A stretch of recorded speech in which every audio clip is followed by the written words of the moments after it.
I'm sure you're all familiar with the weather guy who stands in front of a green or blue screen and looks at a picture of himself on the monitor.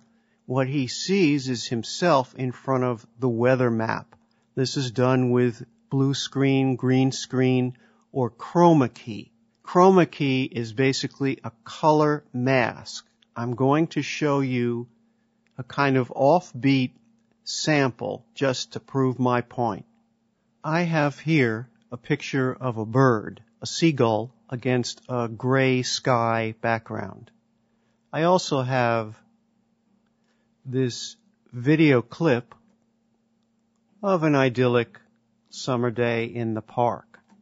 I want to put the bird in this scene. Since this is one color, basically, or maybe a range of colors, it will be very easy for the chroma keyer to filter out the background and allow us to place this bird in the park below.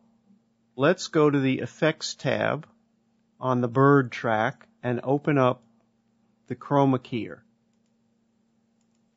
We have now added our first video track FX, track 1. Vegas uses a plug-in chain, which we can access here. If we wish to remove this plug-in from the list, we can remove it here. If we want to add, we can add any of the plug-ins that we have installed on our system. We can layer them, put them in a particular order, change that order. As many effects as our computer can handle, that's how many Vegas can handle. Back to ChromaKey. ChromaKey comes with 5 different presets: blue screen, green screen, pure red screen, pure green screen, pure blue screen. Note that they don't have any effect on this particular image. So what we're going to do is choose a range of colors from this image with the color picker. First, we're going to turn ChromaKey off. Click the eyedropper tool, and you'll note that you can select a fairly broad range of rectangle with the color picker. Now, put the chroma keyer back on, and you can see that you have this image overlaid on the park background beneath. There are some settings that we need to tweak in order to get it to display appropriately. The low threshold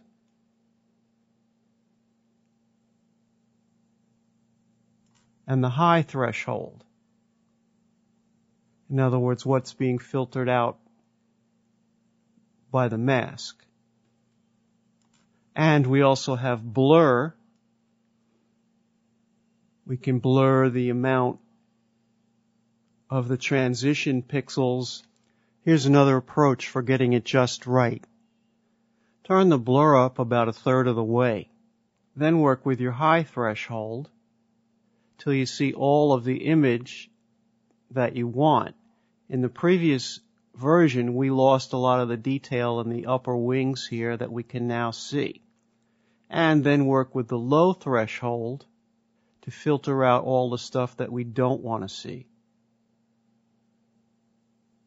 Interesting, in this particular case, it looks best with the high threshold below the low threshold. You have to trust your eye, but you're going to have to render this to see how it ultimately looks. Now we can bring the blur down. And that looks pretty good. Note also that this is keyframeable.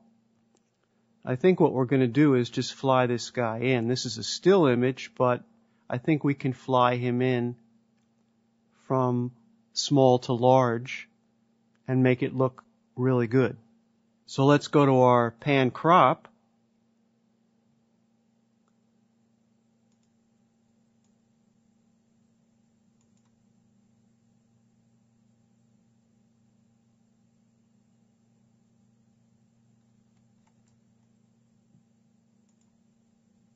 There he is.